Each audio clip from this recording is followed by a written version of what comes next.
തുടർന്നുള്ള ചിന്തയ്ക്കായിട്ടൊരു വേദഭാഗം ഞാൻ വായിപ്പാനായിട്ട് താല്പര്യപ്പെടുകയാണ്. ലൂക്കോസിൻ്റെ സുവിശേഷം 13-ാം അധ്യായം 1 മുതൽ 9 വരെയുള്ള വേദഭാഗമാണ്. അത് മുഴുവൻ വായിക്കുവാൻ എനിക്ക് താല്പര്യമുണ്ടെങ്കിലും നമുക്കതിനുള്ള സമയം, ഞാൻ പറയുവാൻ ഉദ്ദേശിക്കുന്ന വിഷയങ്ങൾ മുഴുവൻ പറയുവാൻ സമയം ലഭിക്കുമോ എന്നുള്ള ആശങ്ക കൊണ്ട് വായിക്കേണ്ടത് ആവശ്യമാണെങ്കിലും നിങ്ങൾ ദയവായിട്ട് ആ വേദഭാഗം നിങ്ങൾക്കറിയാം എന്ന് ഞാൻ അസ്യൂം ചെയ്യുന്നു. ഒരിക്കലെങ്കിലും ആ ഭാഗം വായിച്ചിട്ടില്ലാത്ത ആരെങ്കിലും ഉണ്ടോ? ഉണ്ടെങ്കിലും നിങ്ങൾ കൈവക്കുകയില്ലെന്ന് എനിക്കറിയാം. ലൂക്കോസിൻ്റെ സുവിശേഷം 13-ാം അധ്യായം 1 മുതൽ 9 വരെയുള്ള വാക്യങ്ങൾ. അഥവാ വായിച്ചിട്ടില്ലെങ്കിൽ വീട്ടിൽ പോയിട്ടൊന്ന് വായിക്കണേ.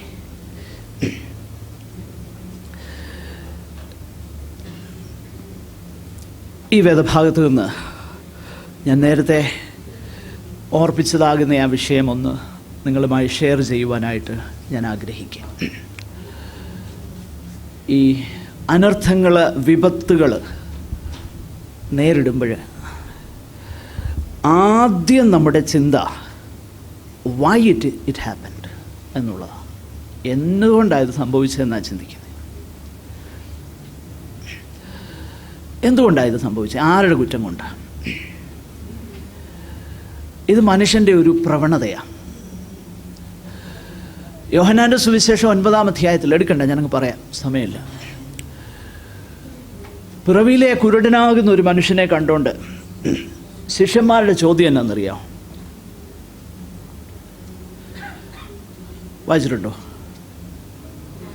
ഇവൻ എങ്ങനെ ഇങ്ങനെ? ഇതിൻ്റെ കാരണം എന്താ? ഇവൻ പാപം ചെയ്തോ? ഇവൻ്റെ അമ്മയപ്പന്മാർ പാപം ചെയ്താണോ? അപ്പോൾ വൈ ഇറ്റ് ഹാപ്പൻഡ്? കർത്താവ് പറഞ്ഞില്ല, അതിനെക്കുറിച്ച് ഒരു വിശദീകരണം കൊടുത്തില്ല. What is the purpose of that എന്ന് കർത്താവ് പറഞ്ഞു. മനസ്സിലാക്കണം, ഇതാ വ്യത്യാസം. എന്താണെന്നൊന്നും വിശദീകരിച്ചില്ല, പക്ഷെ അതിനൊരു പർപ്പസ് ഉണ്ടെന്ന് പറഞ്ഞു. എന്നാ പർപ്പസ്? അപ്പോൾ instead of asking why, we must ask what. ഇതെന്ത് ആണ് എന്നെ പഠിപ്പിക്കുന്നത്? What does it teach me? നമ്മെ ഓരോരുത്തരെയും.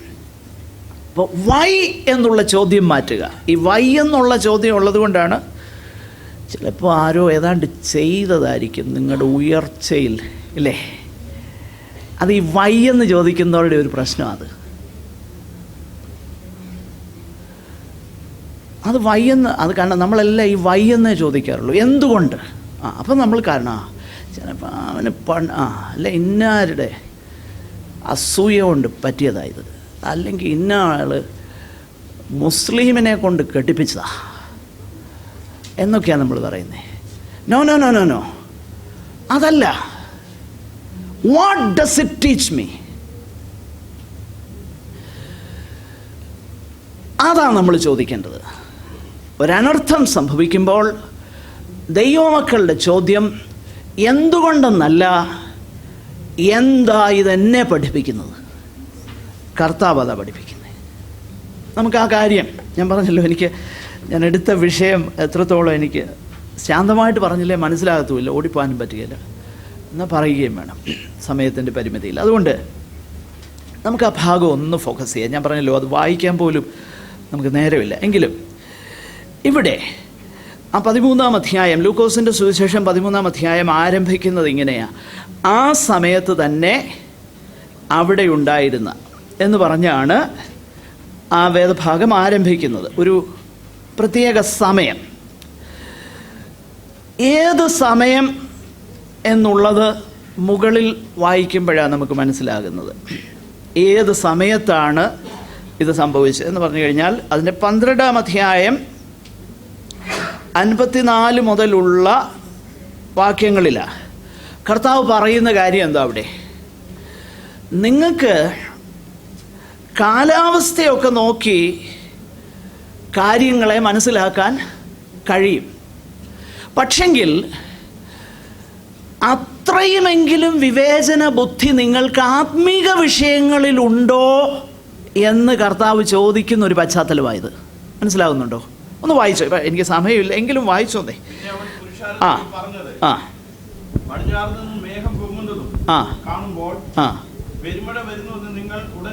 നോക്കുക, നിങ്ങൾക്കറിയാം മേഘം പൊങ്ങിയ ഉടനെ അത് നിങ്ങൾക്കറിയാം. എന്തുകൊണ്ടാണ് മേഘം പൊങ്ങുന്നതെന്ന് നിങ്ങൾക്കറിയാം. അതിൻ്റെ ഉദ്ദേശം എന്താണെന്നറിയാം. പക്ഷെങ്കിൽ നിങ്ങൾ എന്ത് ചെയ്യുന്നില്ല? 57 വാക്യം നോക്കുക. നിങ്ങൾക്ക് കാലാവസ്ഥയുടെ മാറ്റം നിങ്ങൾക്കറിയാം. പക്ഷെങ്കിൽ ആത്മീക വിഷയങ്ങളെ വിവേചിപ്പാനുള്ള ആത്മീക താല്പര്യം നിങ്ങൾക്ക് ഇല്ല. മനസ്സിലാവുന്നുണ്ടോ? ആ സമയത്ത് കുറച്ച് പേര് പറഞ്ഞു, എന്തുവാ, അവിടെ ഒരു സംഭവം ഉണ്ടായി. അവരുടെ ചിന്ത അവിടെ നമ്മൾ വായിച്ചു നോക്കിയാൽ മനസ്സിലാകുന്നത്, ഇവർ പറഞ്ഞത് എന്തിനാണെന്നറിയോ? അതായത് എൻ്റെ കൂടെ വരണേ, നമ്മൾ വരികൾക്കിടയിൽ വായിക്കാൻ പോവുകയാണ്. ഇവർ പറഞ്ഞത്, കർത്താവ് പറഞ്ഞു നിങ്ങൾക്ക് ഈ കാലാവസ്ഥയൊക്കെ നല്ലപോലെ അറിയാം, പക്ഷേ കാലം നിർണ്ണയിക്കാൻ നിങ്ങൾക്ക് അറിയത്തില്ല എന്ന് പറഞ്ഞപ്പോൾ അവർ പറഞ്ഞു, ഞങ്ങൾ അത്ര മോശക്കാരൊന്നുമല്ല. ഞങ്ങൾ മോശക്കാരായിരുന്നെങ്കിൽ ഒരു പക്ഷേ പീലാത്തോസ് കുറച്ച് പേരെ ഈയിടെ കൊന്നായിരുന്നേ. ആ കൂട്ടത്തിൽ ഞങ്ങളും എന്ത് ചെയ്യുന്നതിന്? അപ്പം ഞങ്ങൾ മോശക്കാരൊന്നും അല്ല, ഞങ്ങൾ അവരെക്കാളെന്താ കേമന്മാരാ. മനസ്സിലാകുന്നുണ്ടോ? ആ വേദഭാഗം വായിച്ചു നോക്കിയാൽ ഈ ചിന്ത നമുക്ക് വരും. ഞങ്ങൾ അവരെക്കാളിലും കേമന്മാരാ. അവർ മരിച്ചത് അവരുടെ കയ്യിലിരിപ്പ് കൊണ്ടാ. മനസ്സിലാകുന്നുണ്ടോ? ഞങ്ങൾ മോശക്കാരല്ലാത്തത് കൊണ്ടും ഞങ്ങൾ നീ പറയുന്നത് പോലെ വിവേചന ശക്തിയൊന്നും ഇല്ലാത്തവരൊന്നും അല്ല. അങ്ങനെ ആയിരുന്നേ ഞങ്ങളും ആ കൂട്ടത്തിൽ പെട്ടേനെ. ഞങ്ങൾ പാപികളൊന്നുമല്ല, ഞങ്ങൾ കുറേ കേമന്മാരാ. അതുകൊണ്ട് ഞങ്ങൾ എന്ത് ചെയ്യുക? അതിനകത്തൊന്നും പെട്ടില്ല, ഞങ്ങൾക്ക് അനർത്ഥവും ആപത്തും ഒന്നും വന്നില്ല എന്നു പറയുന്ന കാലത്ത്, അത് പറഞ്ഞതിൻ്റെ പശ്ചാത്തലത്തിൽ ആണ് ലൂക്കോസ് ഈ വേദഭാഗം എഴുതുന്നത്.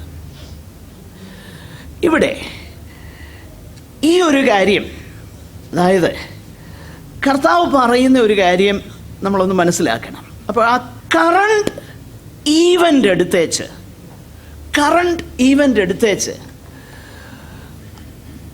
ആ സംഭവിച്ച കാര്യങ്ങൾ എടുത്തിട്ട് അതിൽ നിന്നുള്ള ആത്മീകമാകുന്ന സത്യമെന്താ എൻ്റെ ജീവിതത്തിൽ ഞാൻ പഠിക്കേണ്ടത്, അതാ കർത്താവ് ഇവിടെ പഠിപ്പിക്കുന്നത്.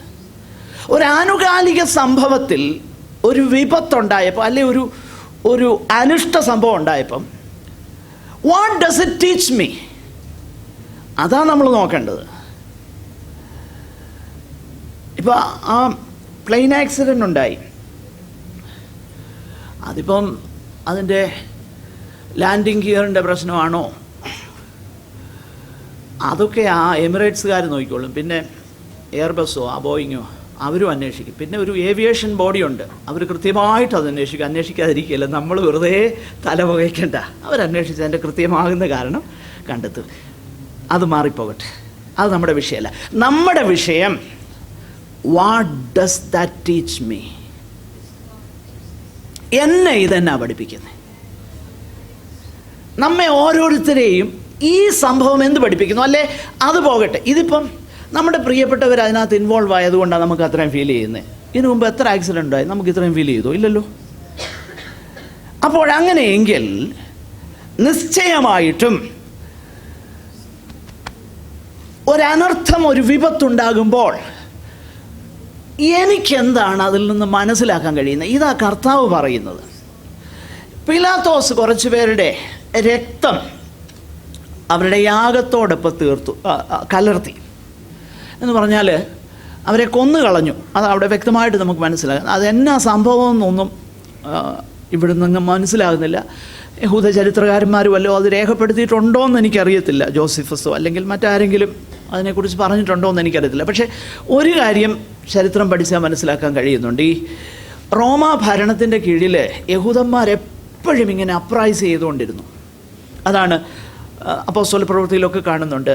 400 തീവ്രവാദികളെയും കൊണ്ട്, കട്ടാരക്കാരെയും കൊണ്ട് മരുഭൂമിയിലേക്ക് പോയവൻ ഇവനല്ലേ എന്നൊക്കെ ചോദിക്കുന്ന ആ സംഭവം എന്ന് പറഞ്ഞു കഴിഞ്ഞാൽ എപ്പോഴും സീലറ്റ്സ് എന്ന് പറയുന്ന ഒരു ഗ്രൂപ്പ് തന്നെ, എരിവുകാരെന്ന് പറയുന്ന ഒരു ഗ്രൂപ്പുകാർ തന്നെ ഗറില്ല യുദ്ധം നടത്തുന്ന, അതായത് ഈ റോമൻ ഭരണത്തിനെതിരെ യുദ്ധം നടത്തുന്ന, എപ്പോഴും അപ്രൈസിങ് ഉണ്ടായിക്കൊണ്ടിരിക്കുന്ന ഒരു സന്ദർഭമാണ്. എപ്പോഴും അധികാരികൾ അതിനെ ഇപ്പം നമ്മുടെ കാശ്മീർ ഫോർ എക്സാമ്പിൾ എടുത്തേ, എപ്പോഴും നടക്കുക, അതിനെ തകർക്കുക. ഇതെപ്പോഴും നടന്നുകൊണ്ടിരിക്കുന്ന ഒരു സാഹചര്യം. അതുകൊണ്ട് എവിടെയെങ്കിലും ഒരു കൂട്ടമൊക്കെ കൂടിക്കഴിഞ്ഞാൽ റോമാക്കാർ അതിനെ ഭയങ്കര സംശയത്തോടെയാണ് കാണുന്നത്. ഒരു പക്ഷേ അങ്ങനെയുള്ള ഒരു കൂട്ടം, ഈ ഗലീലക്കാർ അങ്ങനെ ഒരു കൂട്ടത്തിന് വേണ്ടി പോയി. അങ്ങനെയാണോ എന്ന് നമുക്കറിയത്തില്ല. പക്ഷേ അവർ യാഗം കഴിക്കാൻ വേണ്ടി, അവർ ദൈവത്തിന് സ്തോത്രം ചെയ്യാൻ വേണ്ടിയിട്ടൊക്കെയാണ് പോയത്, ഈ ഗലീലക്കാർ പോയത്. പക്ഷേ നമുക്കതിനെക്കുറിച്ച് സംഭവം എന്താണെന്ന് അറിയത്തില്ല. പക്ഷേ നമുക്കത് വായിച്ചു നോക്കിയാൽ മനസ്സിലാകുന്നത് ഇങ്ങനെ: പിലാത്തോസിൻ്റെ പടയാളികൾ ചെന്ന് അവരെ കൊന്നു എന്ന് പറഞ്ഞാൽ അവരുടെ യാഗത്തിൻ്റെ ഒപ്പം അവരുടെ രക്തം എന്ത് ചെയ്തു? കലർന്നു. അങ്ങനെ ഒരു സംഭവം അവിടെ ഉണ്ടായി. ആ സംഭവം ചൂണ്ടിക്കാണിച്ചിട്ട് ഇവർ പറഞ്ഞു, ഞങ്ങൾ അവരെക്കാളും കേമന്മാരാണ് എന്ന് പറഞ്ഞപ്പോൾ കർത്താവ് പറഞ്ഞു, അല്ല, നിങ്ങൾ അവരെക്കാളും കേമന്മാരല്ല. അല്ലെന്ന് മാത്രമല്ല, അല്ലല്ല. വായിച്ചിട്ടുണ്ട്. മലയാളത്തിലെ ആ ട്രാൻസ്ലേഷൻ ഉഗ്രൻ ട്രാൻസ്ലേഷനാണ്. അല്ലല്ല. പിന്നെ മാനസാന്തരപ്പെടാഞ്ഞാൽ നിങ്ങളെല്ലാവരും എന്തു ചെയ്യും? അവരെ പോലെ നശിച്ചു. അപ്പൊ യേശു കർത്താവ് പഠിപ്പിക്കുന്ന പാഠം എന്താ അവിടെ? ഒരു അനർത്ഥം കാണുമ്പോൾ അതിനെക്കുറിച്ച് വിശകലനം ചെയ്യാതെ, അയ്യോ അനർത്ഥം സംഭവിക്കുമ്പോൾ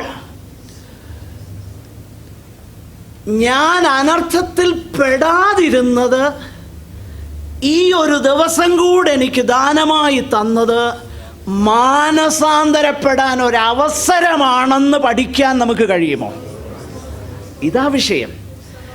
അനർത്ഥത്തിൽ ഞാൻ പെട്ടുപോകാതിരുന്നത്, എനിക്ക് ഒരു ദിവസം കൂടെ ജീവിതം ദൈവം തന്നത് ദൈവത്തിൻ്റെ കരുണയാണ്. എന്തിന്? ഞാൻ മാനസാന്തരപ്പെടാൻ. ഇതാ നമ്മൾ പഠിക്കേണ്ടത്. അല്ലാതെ ഞാൻ മുമ്പേ പറഞ്ഞതുപോലെ ഇന്നാര് ചെയ്തതാണോ അയാൾ ചെയ്ത്, അതൊന്നും അല്ല പഠിക്കേണ്ടത്. അതല്ല നമ്മുടെ വിഷയം. ദൈവവചനം അങ്ങനെ അല്ല പഠിപ്പിക്കുന്നത്. ഇനി ആ വിഷയത്തെക്കുറിച്ച് സംശയം ഉണ്ടെങ്കിൽ നിങ്ങളെടുത്ത് വായിച്ചു. ഒരു മനുഷ്യന് ഒന്നും ചിമുങ്ങാൻ, മലയാളത്തിൽ പറയുമല്ലോ, പറ്റുകയില്ല. യഹോവയെ അറിയാതെ ഒരു കാര്യവും എന്ത് ചെയ്യുന്നില്ല. വിലാപങ്ങൾ 3:37 എടുത്തൊന്ന് വായിച്ചേ. വിലാപങ്ങൾ 3:37 പെട്ടെന്ന് ലെമന്റേഷൻസ്, പഴയ നിയമത്തിലുള്ള ഒരു പുസ്തകമാണ്. വിലാപങ്ങളെന്ന പേര്. കർത്താവ് കൽപ്പിക്കാതെ ആർ പറഞ്ഞിട്ടാകുന്നു വല്ലതും സംഭവിക്കുന്നത്. ഇതിൽ കൂടുതൽ ഒരു ഉറപ്പ് നമുക്ക് വേണോ? ആർക്കെങ്കിലും വേണോ? ഇനിയും വേണ്ട. നിങ്ങൾ 45-ാം അധ്യായം യെശയ്യാപ്രവചനം എടുത്ത് വായിച്ചു നോക്ക്. ഇപ്പൊ വായിക്കണ്ട, വീട്ടിൽ പോയി വായിച്ചു. ഹോംവർക്ക്.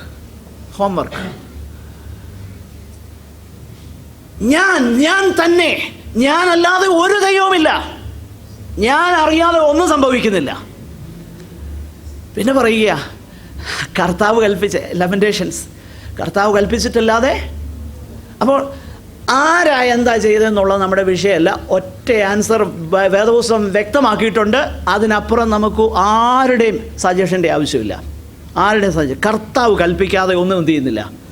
അത്ര, ദാറ്റ് ഈസ് ഫൈനൽ. ഇനി ഇതിനെക്കുറിച്ച് ഒരു സംശയം ഉണ്ടാകരുത്. കർത്താവ് കൽപ്പിക്കാതെ ഒന്നും ഇത് ഉള്ളിലോട്ട് കയറണം. കർത്താവ് കൽപ്പിക്കാതെ ഒന്നും മീതെ ആകാശത്തിലോ താഴെ പാതാളത്തിലോ ഭൂമിയുടെ പരപ്പിലോ സകല അഖിലാണ്ട കടാഹത്തിലോ കർത്താവ് കൽപ്പിക്കാതെ ഒന്നും സംഭവിക്കുന്നില്ല. കർത്താവ് കൽപ്പിക്കാതെ ഒന്നും സംഭവിക്കുന്നില്ല. ഇത് നമ്മൾ മനസ്സിലാക്കണം. രാജാധിരാജാവും കർത്താവും താൻ മാത്രം അമർത്യതയുള്ളവനും മനുഷ്യരാരും കാണാത്തവനും കാണാൻ കഴിയാത്തവനും അടുത്തുകൂടാത്ത വെളിച്ചത്തിൽ വസിക്കുന്ന ഭയങ്കരനാകുന്ന നമ്മുടെ ദൈവം അറിയാതെ ഒന്നും സംഭവിക്കുന്നില്ല. കർത്താവ് കൽപ്പിക്കാതെ ഒന്നും സംഭവിക്കുന്നില്ല. അത് ഉറയ്ക്കണം നമ്മുടെ ഉള്ളിലോട്ട്. എനിക്ക് ഭയങ്കര സന്തോഷം തോന്നി. ഇത് പറഞ്ഞതൊക്കെ നമ്മുടെ ഉള്ളിലൊക്കെ കയറുന്നുണ്ട്. ദൈവവചനം നൽകുന്ന പോലുള്ള ഉറപ്പ് വേറെ ഒന്നും തരികയില്ല കേട്ടോ. ദുഃഖം വരുമ്പോഴും ആപത്ത് വരുമ്പോഴും പ്രയാസങ്ങളുള്ളപ്പോഴും വേറെ ഒന്നും നമ്മളെ ഉറപ്പിക്കത്തില്ല. ഈ നിലനിൽക്കുന്ന ഉൾനട്ടതാകുന്ന വചനമേ ഉള്ളൂ.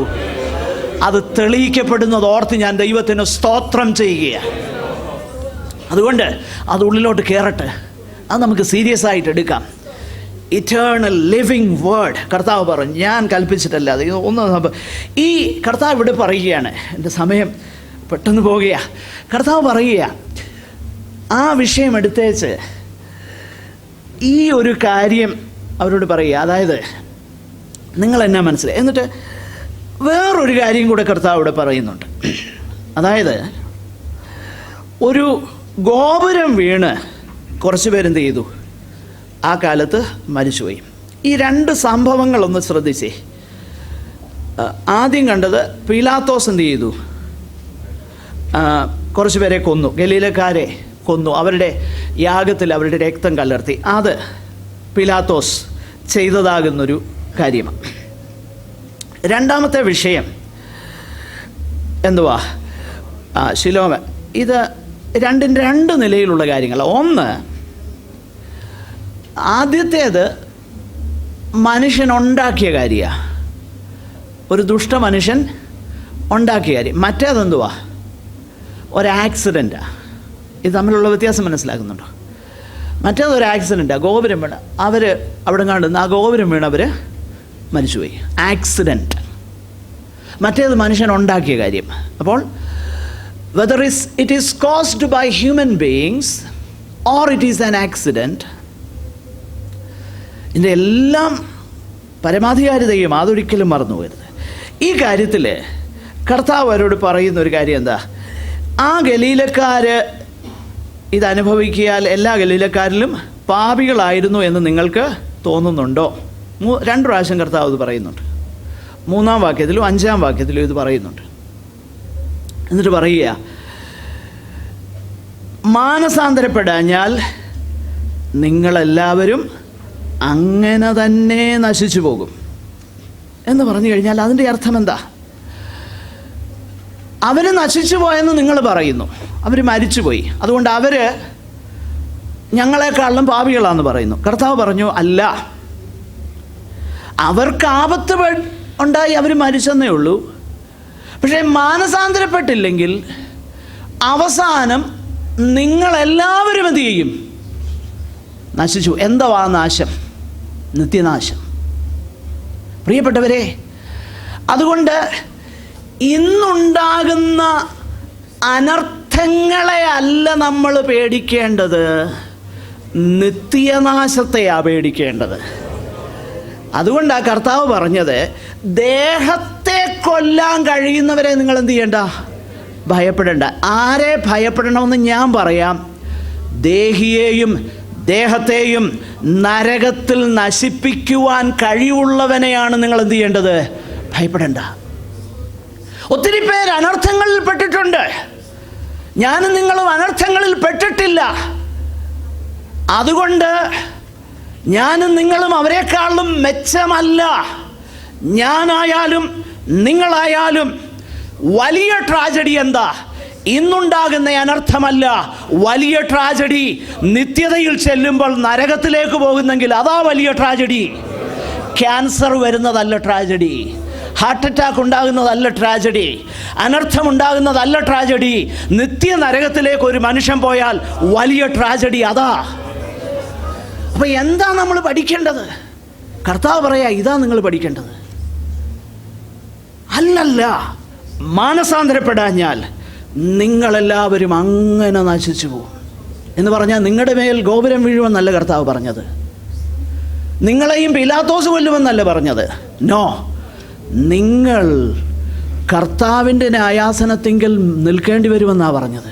അതാ അർത്ഥം. കാരണം താഴോട്ടുള്ള വേദഭാഗം അതാ കർത്താവ് ഈ മാനസാന്തരത്തെക്കുറിച്ച് പറഞ്ഞേച്ച് ഈ മാനസാന്തരം എന്ന് പറഞ്ഞാൽ എന്താണെന്ന് വ്യക്തമാക്കുന്ന ഒരു ഉപമയാണ്, ഒരു പാരബിളാണ് അതിൻ്റെ 6 മുതൽ 9 വരെയുള്ള വാക്യങ്ങൾ. 1 മുതൽ 5 വരെയുള്ള വാക്യങ്ങളിൽ ആ സംഭവങ്ങളോടുള്ള ബന്ധത്തിൽ മാനസാന്തരപ്പെടാഞ്ഞാൽ നിങ്ങൾ നശിച്ചു പോകുമെന്ന് പറഞ്ഞേച്ച് മാനസാന്തരമെന്ന് പറഞ്ഞാൽ എന്താണെന്ന് ഉപമയിൽ കൂടെ കർത്താവ് വ്യക്തമാക്കുകയാണ്. Oh, what a great story teller is our Lord. ഞാൻ ചിലപ്പോൾ എൻ്റെ കർത്താവിൻ്റെ അത് ഞാൻ വണ്ടർ ചെയ്യാറുണ്ട്. കർത്താവേ എന്തുവാ, ഞാനതുകൊണ്ട് ചിലപ്പോൾ പറയാറുണ്ട്, ഗുരുവാകുന്ന അങ്ങ് തന്നെ എന്നെ ഇത് പഠിപ്പിക്കണമെന്ന് ഞാൻ ചിലപ്പോൾ പറയും. എത്ര സിമ്പിൾ എന്നാൽ എത്ര സിമ്പിളാ ആ പാരബിൾ, പക്ഷേ എന്തോ പ്രൊഫൗണ്ട് ട്രൂത്താ, എത്ര ആഴമുള്ള സത്യമാണ് ഇല്ലേ? അത് കർത്താവ് അങ്ങനെയാണ്. നമ്മൾ വേദപുസ്തകം പഠിക്കുന്നത് അങ്ങനെയാണ്. മുകളിൽ അതിനെക്കുറിച്ച് അല്ലല്ല മാനസാന്തരപ്പെട്ട് ഞാൻ നിങ്ങളും അങ്ങനെ തന്നെ നശിച്ചു പോകുമെന്ന് പറഞ്ഞേച്ച് താഴോട്ട് മാനസാന്തരം എന്ന് പറഞ്ഞാൽ എന്താണെന്ന് വ്യക്തമാക്കുന്ന ഒരു ഉപമ കർത്താവ് പറയുക. അപ്പോൾ നമുക്ക് ഈ കാര്യം വളരെ പെട്ടെന്ന് ഒന്ന് മനസ്സിലാക്കുവാനായിട്ട് പരിശ്രമിക്കാം. ഈ അനർത്ഥങ്ങളെന്നൊക്കെ പറയുമ്പോൾ മനുഷ്യൻ ഈ ഭൂമിയിൽ ഉള്ളിടത്തോളം സമയം ഈ ഭൂമിക്ക് വീണ്ടെടുപ്പ് പ്രാപിക്കുന്ന ആ സമയം വരെ, അതായത് പുതുവാനഭൂമി സൃഷ്ടിക്കപ്പെടുന്നത് വരെ മനുഷ്യൻ്റെ പാപം നിമിത്തം ലോകത്തിൽ രോഗവും ദുഃഖവും അനർത്ഥങ്ങളും ആപത്തുകളും ഇതെല്ലാം സംഭവിക്കും. ദൈവമക്കളുടെ ജീവിതത്തിലും ദൈവം ഇതൊക്കെ അനുവദിക്കും. കാരണം നമ്മൾ അതിൽ നിന്ന് എക്സംപ്റ്റ് അല്ല എന്ന് മനസ്സിലാക്കണം. അതിൻ്റെ കാരണം എന്താ? ദൈവം മരണത്തിൽ നിന്നുള്ള നീക്കുപോക്കുകൾ തരും നിശ്ചയമായിട്ടും. പക്ഷേ എങ്കിലും നമ്മൾ എന്നേക്കും ഇവിടെ ജീവിച്ചിരിക്കുകയില്ല. ഒന്നുകിൽ ഒരു ആക്സിഡൻ്റ് ആകാം, ഒന്നുകിൽ ഒരു ഹാർട്ട് അറ്റാക്ക് ആകാം, ഒന്നുകിൽ ഒരു ക്യാൻസർ ആകാം, എന്തും ആകട്ടെ, നമ്മെല്ലാവരും ഇവിടെ മരിക്കും. അതെന്നാ സൂചിപ്പിക്കുന്നത്? മനുഷ്യൻ്റെ പാപം നിമിത്തം നമ്മുടെ ശരീരം ബലഹീനമായി നാം ആ മണ്ണിൽ, കർത്താവിൻ്റെ വരവ് നമ്മുടെ ജീവകാലത്ത് സംഭവിച്ചില്ലെങ്കിൽ നാം എല്ലാവരും ഈ മണ്ണിൽ അലിഞ്ഞു ചേരേണ്ടവരാണ്. ഇന്നല്ലെങ്കിൽ നാളെ. ഇത് മറന്നു പോകരുത്, മറക്കരുത്. എനിക്ക് ഒരുപാട് കാര്യങ്ങൾ പറയാനുണ്ടെങ്കിലും സമയം അങ്ങ് വളരെ മുൻപോട്ട്. നമ്മളൊരു കാര്യം മനസ്സിലാക്കണമേ. നമ്മൾ ചിന്തിക്കും, എന്നാ നല്ല മനുഷ്യർക്ക് ഇതൊക്കെ പറ്റുന്നേ. ചിലപ്പോൾ ഇങ്ങനെ പറയണ്ട, അയ്യോ ആ നല്ല മനുഷ്യനായിരുന്നു, അങ്ങേർക്ക് ക്യാൻസർ വന്നല്ലോ, അല്ലെ അയാൾക്ക് ഈ ആപത്ത് പറ്റിയില്ല. നമ്മൾ നല്ല മനുഷ്യരെന്ന് പറയുന്നത് പലപ്പോഴും ഒരു ആപേക്ഷികമാകുന്ന ഒരു ടേമ. ആപേക്ഷികമെന്ന് പറഞ്ഞാൽ റിലേറ്റീവ്ലിയാണ് എന്ന് പറഞ്ഞാൽ മറ്റുള്ളവരെ അപേക്ഷിച്ച് നോക്കുമ്പോൾ മറ്റുള്ളവരോടുള്ള ഇടപാടിൽ, മറ്റുള്ളവരെ കരുതുന്നതിൽ ആ ആളെന്താ നല്ല മനുഷ്യനാണ്. പക്ഷേ നമ്മളൊരു കാര്യം മനസ്സിലാക്കണം, ദൈവത്തിൻ്റെ സ്റ്റാൻഡേർഡിൽ ഈ ഭൂമിയിൽ ജനിച്ച യേശു കർത്താവ് ഒഴികെ ഒരു മനുഷ്യരും നല്ല മനുഷ്യരല്ല. അതിൻ്റെ കാരണം എന്താ?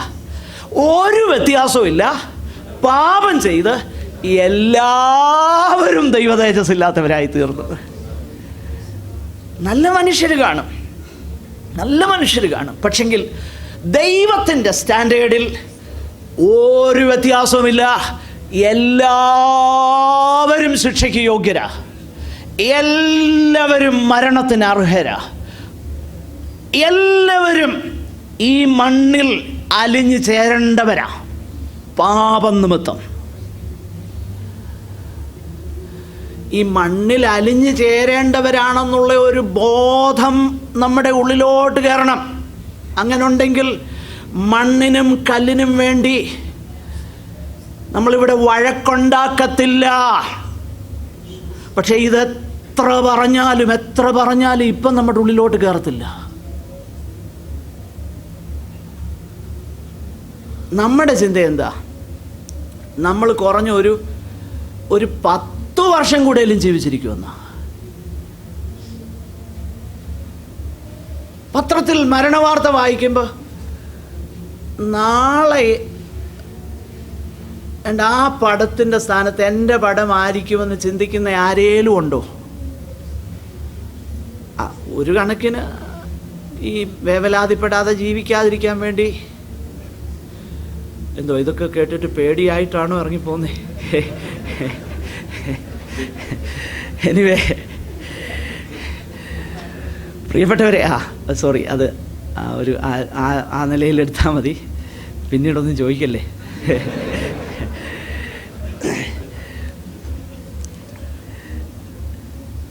ഒരു ലൈറ്റർ ഇതിലങ്ങ് പറഞ്ഞതേ ഉള്ളൂ, ക്ഷമിക്കുക.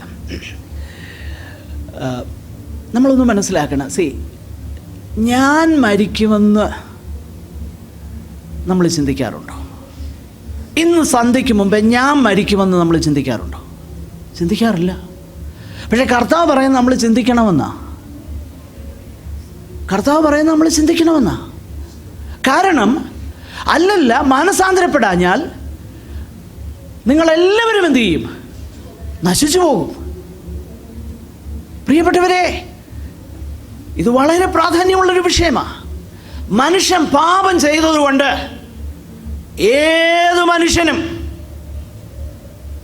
അവൻ ശിക്ഷയ്ക്കർഹനാ. ഇതെല്ലാം ഒരു ദിവസം മാറും. അതിനെക്കുറിച്ച് റോമാലേഖനത്തിൽ നമ്മൾ കാണുന്നത്, സൃഷ്ടി ദൈവപുത്രന്മാരുടെ തേജസ്സിൻ്റെ പ്രത്യക്ഷതയ്ക്ക് വേണ്ടി അവരെന്തോ ചെയ്യുക? ഞരങ്ങിക്കൊണ്ടിരിക്കുക. Groaning creation.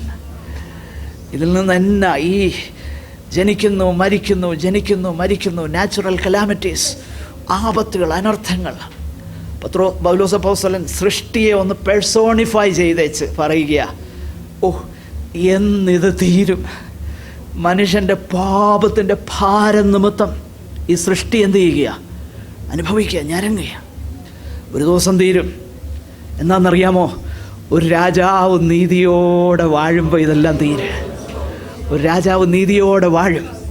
അന്ന് എന്തൊക്കെ സംഭവിക്കുമെന്ന് യെശയ്യാവിൻ്റെ പ്രവചനത്തിലൊക്കെ നമ്മൾ വായിക്കുന്നുണ്ട്, വെളിപ്പാട് പുസ്തകത്തിലുണ്ട്. അന്നേ ഇതൊക്കെ തീരത്തുള്ളൂ. അതുവരെ ഇതൊക്കെ സംഭവിച്ചുകൊണ്ടിരിക്കും. കഷ്ടവും മുറവിളിയും സങ്കടങ്ങളും എല്ലാം സംഭവിക്കും. എന്നാൽ ദൈവം താൻ അവരുടെ കണ്ണിൽ നിന്ന് കണ്ണുനീരൊക്കെ തുടച്ച് കളയുന്ന ദൈവം താൻ. ഞാൻ ആ വാക്കുകൾ ചിന്തിക്കാറുണ്ട് ഇൻഡിവിജ്വലി. യെസ്, അത് തന്നെയാണ് പറയുന്നത്. ദൈവം താൻ, സർവശക്തനാകുന്ന ആ ദൈവം എന്നെയും നിങ്ങളെയും പേഴ്സണലി ദൈവം താൻ അവരുടെ കണ്ണിൽ നിന്ന് ചെയ്യും. അങ്ങനെ ഒരു ദിവസം വരുന്നുണ്ട്. അതുവരെ ഈ ഭൂമിയിൽ മനുഷ്യൻ്റെ പാപനിമിത്തം ഇത് സംഭവിക്കും. ഇത് മനസ്സിലാക്കണം. അല്ലാതെ ഒരു അനർത്ഥം സംഭവിക്കുമ്പോൾ അവർ നമ്മളെക്കാളും വയസ്സായിരുന്നെന്നും നമ്മൾ അവരെക്കാളും കേമന്മാരാണെന്നും അല്ല നമ്മൾ ചിന്തിക്കേണ്ടത്. നമ്മളെല്ലാവരും ശിക്ഷയ്ക്ക് അർഹരാണെന്നുള്ള ഒരു തിരിച്ചറിവ്, അനർത്ഥങ്ങൾ നമ്മളെ പഠിപ്പിക്കണം. കർത്താവ് അതാ പറയുന്നേ. മാത്രമല്ല, ദുഷ്ടമനുഷ്യർ ചിലപ്പം ദീർഘകാലം ജീവിച്ചെന്നിരിക്കും, നല്ല മനുഷ്യർ പെട്ടെന്ന് പോയെന്നിരിക്കും. അങ്ങനെയുണ്ട്. ഉദാഹരണത്തിന് വേദപുസ്തകത്തിൽ തന്നെ ഉണ്ടല്ലോ. ഹെരോദാവ് ചരിത്രം പഠിച്ചു നോക്കിക്കഴിഞ്ഞാൽ നല്ല പ്രായമായിച്ചാ മരിച്ചേ, നല്ല പ്രായമായിട്ടാണ് മരിച്ചേ. ഏത് ഹെരോദാവ്? സ്നാപക യോഹന്നാന്റെ തല വെട്ടിയ ഹെരോദാവ്. പക്ഷേ സ്നാപക യോഹന്നാൻ ഒരു ചെറിയ പ്രായത്തിൽ എന്ത് ചെയ്തു? എത്ര വയസ്സ് കാണും? മാക്സിമം 30 വയസ്സല്ലേ 31 വയസ്സ് കാണും. എന്തുകൊണ്ടാണ്? കർത്താവിനേക്കാളും 6 മാസത്തെ പ്രായ കൂടുതലേ ഉള്ളായിരുന്നു. മനസ്സിലാവുന്നുണ്ടോ ഞാൻ പറഞ്ഞു വരുന്ന താല്പര്യം? ഒരു മനുഷ്യൻ്റെ അവൻ മറ്റവനേക്കാളും പാപം ചെയ്തുകൊണ്ടല്ല അവൻ മരിക്കുന്നത്. മാനസാന്തരപ്പെടാഞ്ഞാൽ എല്ലാവരും ഒരുപോലെ നശിച്ചു. ഇത് നമ്മൾ മനസ്സിലാക്കണം. അപ്പോൾ നിശ്ചയമായിട്ടും ഇത് നമ്മളെ പഠിപ്പിക്കണം. എനിക്കതിനെക്കുറിച്ചും വിശദമാക്കുവാൻ സമയമില്ല. രണ്ടാമത്തെ പ്രധാന വിഷയം, ജീവിതം ഫ്രാജയിലാണെന്നുള്ള തിരിച്ചറിവ് അനർത്ഥം നമ്മളെ പഠിപ്പിക്കണം. ഫ്രാജയിൽ എന്ന് പറഞ്ഞാൽ എന്താ? പെട്ടെന്ന് പൊട്ടിപ്പോവും. നമ്മൾ ചിന്തിക്കുന്നത് പോലെ നിലനിൽക്കുന്ന ഒന്നല്ല ഈ ജീവിതമെന്ന് നമ്മൾ ചിന്തിക്കണം.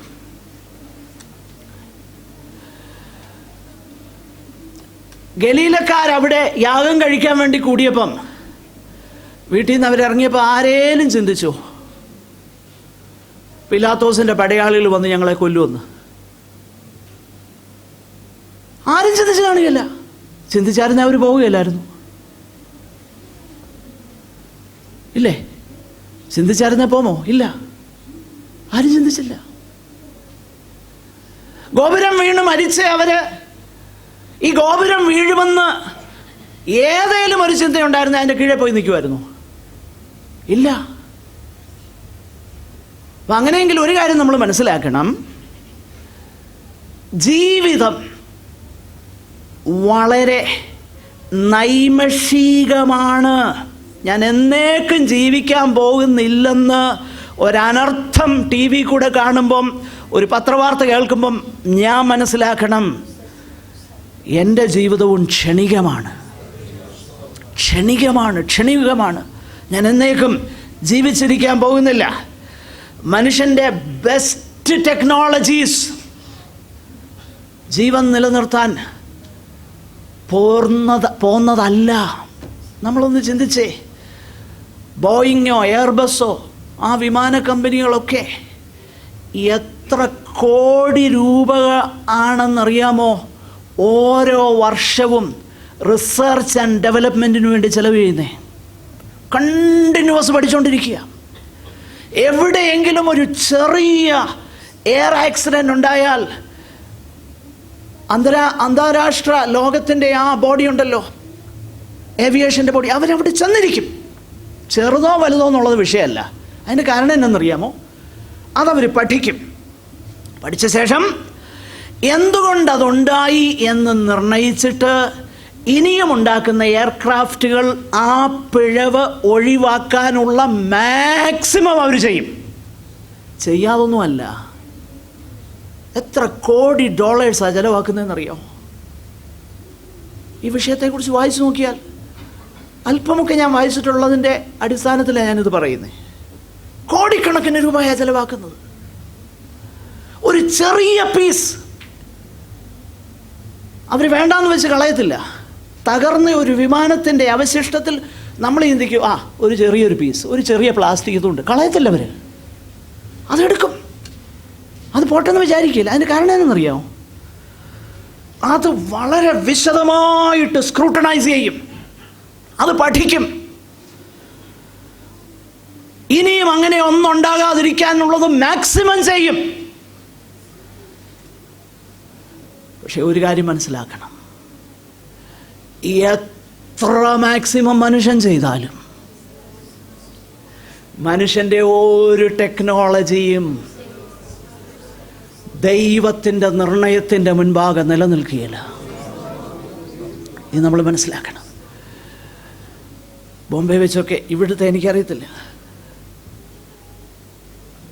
വണ്ടിയുടെ ഇൻഷുറൻസ് പുതുക്കാൻ ചെല്ലുമ്പോൾ ചിലപ്പോഴൊക്കെ ഞാൻ സമയമുണ്ടെങ്കിൽ അവിടെ ക്യൂവിലൊക്കെ നിൽക്കുകയാണെങ്കിൽ വേറൊന്നും വായിക്കാനില്ല, അങ്ങനെ 1-2 പ്രാവശ്യം ഞാൻ വായിച്ചിട്ടുണ്ട്. സാധാരണ ഇത് നമ്മളിതിൻ്റെ ടേംസ് ആൻഡ് കണ്ടീഷൻസ് ഒന്നും വായിക്കാറില്ല. 1-2 തവണ ഞാൻ വായിച്ചിട്ടുണ്ട്. വായിച്ചപ്പോൾ എനിക്ക് രസകരമായിട്ട് തോന്നിയൊരു കാര്യം, ഇൻഷുറൻസ് കവർ ചെയ്യുന്നത് ഇന്നത് എന്ന് പറഞ്ഞു കഴിഞ്ഞിട്ടുണ്ട്. കവർ ചെയ്യാത്തത് നാച്ചുറൽ ഡിസാസ്റ്റേഴ്സ് എന്ന് പറഞ്ഞ ഇതെല്ലാം പറഞ്ഞു വെച്ചാൽ ഒടുവിൽ ഒരു ക്ലോസ് വെക്കും, ആക്ട്സ് ഓഫ് ഗോഡ്. ഇൻഷുറൻസ് കമ്പനിക്കാരൻ ദൈവവിശ്വാസം ഇല്ലാത്തവൻ എഴുതി വെച്ചേക്കുന്നത് എന്താണെന്നറിയാമോ? Acts of God. We will not cover acts of God. ദൈവത്തിൻ്റെ പ്രവൃത്തിക്ക് ഈ ഇൻഷുറൻസ് കവറേജ് ഇല്ല. ഞങ്ങൾ കൈവൊക്കി സമ്മതിക്കുന്നു, വി കനോട്ട് കവർ ദാറ്റ്. ഞങ്ങൾക്ക് അത് കവർ ചെയ്യാൻ പറ്റുകയില്ല. വായിച്ചിട്ടുണ്ടോ? ഒന്നും എടുത്ത് വായിച്ചു നോക്കാം, ഇത് കാണും. അപ്പോൾ മനസ്സിലാക്കണം, മനുഷ്യൻ്റെ ഒരു ടെക്നോളജിയും അതെത്ര ഫുൾ പ്രൂഫാണെന്ന് നമ്മൾക്ക് തോന്നിയാലും അതൊക്കെ പരാജയപ്പെടുന്ന ഒരു നിമിഷമുണ്ട്. ജീവിതം ക്ഷണികമാണെന്നുള്ള സത്യം നമ്മളെ പഠിപ്പിക്കണം. അനർത്ഥങ്ങൾ കാണുമ്പോൾ ജീവിതത്തിൻ്റെ ക്ഷണികതയെക്കുറിച്ച് നമ്മൾ ചിന്തിക്കണം. എന്നിട്ട് കർത്താവ് പറയുക, അല്ലല്ല, മാനസാന്തരപ്പെടാഞ്ഞാൽ നിങ്ങളെല്ലാവരും എന്തു ചെയ്യും? അങ്ങനെ തന്നെ നശിച്ചു പോകും. പ്രിയപ്പെട്ടവരെ, അനർത്ഥങ്ങൾ സംഭവിക്കുമ്പോൾ നമ്മൾ ചിന്തിക്കേണ്ടത് ഞാൻ അതിലുണ്ടായിരുന്നെങ്കിലോ എന്നാ ചിന്തിക്കേണ്ടത്. ഇന്നാരോ അതിൽ പെട്ടുപോയെന്നല്ല ഞാൻ ചിന്തിക്കേണ്ടത്, ഞാൻ അതിലുണ്ടായിരുന്നെങ്കിലോ എന്നാ നാം ചിന്തിക്കേണ്ടത്. എന്നിട്ട് നമ്മൾ എന്ത് ചെയ്യണം? പ്രിയപ്പെട്ടവരെ, അതൊന്നും അല്ല വലിയ കാര്യം. നാച്ചുറൽ ഡിസാസ്റ്റേഴ്സോ അപകടങ്ങളോ അല്ല വലിയ കാര്യം. ദൈവകോപത്തെക്കുറിച്ച് പറയുമ്പം റോമാലേഖനത്തിൽ 1-ാം അധ്യായത്തിൽ 18-ാം വാക്യത്തിൽ ഒന്നെടുത്ത് വായിച്ചേ. സമയമില്ല എന്നെനിക്കറിയാം, എങ്കിലും എടുത്ത് വായിച്ചു. 1:18. അനീതി കൊണ്ട് സത്യത്തെ തടുക്കുന്ന മനുഷ്യരുടെ സകല അഭക്തിക്കും അനീതിക്കും ദൈവത്തിന്റെ കോപം സ്വർഗത്തിൽ നിന്ന് വെളിപ്പെടുന്നു. വെളിപ്പെട്ടെന്നല്ല, വെളിപ്പെടുന്നു. It is happening now. എന്നിട്ട് താഴോട്ട് നമ്മൾ വായിച്ചു നോക്കിയാൽ, വീട്ടിൽ പോയി വായിച്ചു, അതും ഹോംവർക്കാണ്. താഴോട്ട് നമ്മൾ വായിച്ചു നോക്കിക്കഴിഞ്ഞാൽ സുനാമി അടിച്ചതും ഭൂകമ്പം ഉണ്ടായതും പ്ലെയിൻ ആക്സിഡൻ്റ് ഉണ്ടായ കാര്യവുമല്ല പറഞ്ഞേക്കുന്നത്. പിന്നെന്തുവാ? God gave them over. God gave them over. God gave them over. ദൈവം അവരെ ഏൽപ്പിച്ചു കളഞ്ഞു. എന്തിനെ ഏൽപ്പിച്ചു കളഞ്ഞു? അശുദ്ധിക്ക് ഏൽപ്പിച്ചു കളഞ്ഞു. തങ്ങളെ തന്നെ അപമാനിപ്പാൻ ദൈവം ഏൽപ്പിച്ചു കളഞ്ഞു. സ്തെഫാനോസിന്റെ പ്രസംഗത്തിൽ, അതും വീട്ടിൽ പോയി വായിച്ചോ, സമയമില്ല, ഹോംവർക്കാ. 7-ാം അധ്യായം അപ്പോസ്തലപ്രവൃത്തി. ദൈവവും അവരെ കൈവിട്ടു. God gave them over. എന്താ ദൈവകോപത്തിൻ്റെ വെളിപ്പാട്? ദൈവകോപത്തിൻ്റെ വെളിപ്പാട് അനർത്ഥമുണ്ടായതല്ല, ക്യാൻസർ ഉണ്ടായതല്ല, ഹാർട്ട് അറ്റാക്ക് ഉണ്ടായതല്ല, നഷ്ടം സംഭവിച്ചതല്ല. ദൈവകോപത്തിൻ്റെ വെളിപ്പാട് മാനസാന്തരമില്ലാതെ നാം ഈ ഭൂമിയിൽ നിന്ന് പോയാൽ അതാ ദൈവകോപം. ഇത് മനസ്സിലാക്കാൻ നമുക്ക് ഉള്ള ബുദ്ധി വേണം. അതാ കർത്താവ് പറയുന്നേ, അതാ ദൈവകോപം. If you go from this life without repenting, മാനസാന്തരമില്ലാതെ ദൈവം അവരെ കൈവിട്ടു, അശുദ്ധിക്ക് വേണ്ടി ഏൽപ്പിച്ചു കൊടുത്തു, അതാ ദൈവകോപം. അതാ ദൈവകോപം. പ്രിയ സഹോദര സഹോദരി, നാം ഒരു കാര്യം മനസ്സിലാക്കണം. നമ്മളായിരിക്കുന്ന ചുറ്റുപാടിൽ ഇതാണ് ദൈവകോപം എന്നുള്ള തിരിച്ചറിവ് നമുക്കുണ്ടാകണം. അതുകൊണ്ട് കർത്താവ് പറയുക, അല്ലല്ല, മാനസാന്തരപ്പെടാഞ്ഞാൽ നിങ്ങളെല്ലാവരും എന്തു ചെയ്യും? മാനസാന്തരപ്പെടുക എന്ന് പറഞ്ഞാൽ എന്താ? അതാണ് അടുത്ത വാക്യങ്ങൾ നമ്മൾ വായിക്കുന്നത്. അവൻ ഈ ഉപമയും പറഞ്ഞു എന്ന് പറഞ്ഞാൽ മോളി പറഞ്ഞതിൻ്റെ കണ്ടിന്യൂവേഷനായിട്ട് ഈ ഉപമയും പറഞ്ഞു. എന്താണ് ഉപമ? മുന്തിരിത്തോട്ടത്തിൽ നട്ടിരുന്ന അത്തിവൃക്ഷം എന്നൊക്കെ പറഞ്ഞാൽ ഉടനെ നമ്മൾ പറയും അത് യഹൂദനാ. ആയിക്കോട്ടെ, നമുക്ക് ഇൻ്റർപ്രറ്റ് ചെയ്യാൻ ഭയങ്കര മിടുക്കന്മാരല്ലേ നമ്മൾ. അത്തിവൃക്ഷം പൂത്തെന്ന് പറഞ്ഞാൽ അത് യഹൂദൻ. പിന്നെ നമുക്ക് പ്രശ്നമില്ലല്ലോ, അത് യഹൂദൻ്റെ കാര്യമാണ് ഇല്ലേ? അത് യഹൂദൻ്റെ കാര്യമാണ്, നമ്മുടെ കാര്യമല്ല. അത്തിന്ന് കണ്ടാൽ പിന്നെ യഹൂദന്. ആയിക്കോട്ടെ, പ്രാഥമികമായിട്ട് അവനായിരിക്കാം. 3 വർഷമെന്ന് പറയുന്ന ഒരുപക്ഷെ കർത്താവിൻ്റെ ശുശ്രൂഷ കാലയളവാകാം. കാരണം മുകളിൽ പറഞ്ഞിട്ടുണ്ടല്ലോ, സമയങ്ങളെ വിവേചിക്കാൻ നിങ്ങൾക്ക് അറിയത്തില്ലല്ലോ. നിങ്ങൾക്ക് കാലാവസ്ഥയെ അറിയാം, പക്ഷേ സമയങ്ങൾ എന്ന് പറഞ്ഞാൽ ഞാൻ നിങ്ങളുടെ ഇടയിൽ വന്നിട്ട് നിങ്ങൾ തിരിച്ചറിഞ്ഞില്ലല്ലോ. അതായിരിക്കാം കർത്താവ് പറയുന്നത്. എന്നാൽ അത് മാത്രമല്ല, അതിനൊരു സെക്കൻഡറി ആപ്ലിക്കേഷനുണ്ട്. മാനസാന്തരമെന്ന് പറഞ്ഞാൽ ഫലകരമാകുന്ന ജീവിതമാ മാനസാന്തരപ്പെട്ടു എന്നതിൻ്റെ തെളിവ്. അതാ പറയുന്നത്, കായ്ക്കുമോ എന്ന് നോക്കാം. അതുകൊണ്ടല്ലേ സ്നാപക യോഹന്നാൻ പറഞ്ഞ കാര്യം, മാനസാന്തരത്തിന് യോഗ്യമായ ഫലം കായ്പീൻ. അപ്പം മാനസാന്തരപ്പെട്ടോ ഇല്ലയോ എന്ന് അങ്ങനെ അറിയാൻ പറ്റുന്നേ? ഫലം ഞാൻ കായ്ക്കുന്നുണ്ടോ? എൻ്റെ ജീവിതത്തിൽ പാപമില്ലെന്നുണ്ടോ എന്നുള്ളതല്ല. നോ, എൻ്റെ ജീവിതത്തിൽ ഫലമുണ്ടോ? ഒരു നിമിഷം നമ്മുടെ കണ്ണുകളെ അടയ്ക്കാം. ഞാൻ പറയേണ്ട പല കാര്യങ്ങളും ഞാൻ കട്ട് ഷോട്ട് ചെയ്തു, എങ്കിലും അത്യാവശ്യം നമ്മൾ അറിയേണ്ട കാര്യങ്ങൾ പറഞ്ഞെന്നാണ് എൻ്റെ ചിന്ത. ഒരനർത്ഥം സംഭവിക്കുമ്പം ദൈവമക്കളുടെ പ്രതികരണം എന്തായിരിക്കണം? ദൈവമക്കൾ എങ്ങനെയാണ് അതിനെ കാണേണ്ടത്? ദൈവവചനത്തെ പ്രകാരം നമുക്ക് നമ്മെ തന്നെ ഒന്ന് ശോധന ചെയ്യാം. ഈ വചനം നമുക്ക് അനുഗ്രഹ വിഷയമായി തീരട്ടെ. ഈ പ്രസംഗിക്കുന്ന എനിക്കും നിങ്ങൾക്ക് ഓരോരുത്തർക്കും ദൈവം നമ്മോട് കരുണ കാണിച്ചതുകൊണ്ടാണ് നമ്മൾ ഇന്നും ജീവിക്കുന്നതെന്നുള്ള തിരിച്ചറിവോടെ നമുക്ക് നമ്മെ തന്നെ ദൈവസന്നിധാനത്തിൽ ഏൽപ്പിക്കാം. നമുക്ക് പ്രാർത്ഥിക്കാം. സഹോദരന്മാരൊരാൾക്ക് പ്രാർത്ഥിക്കാം.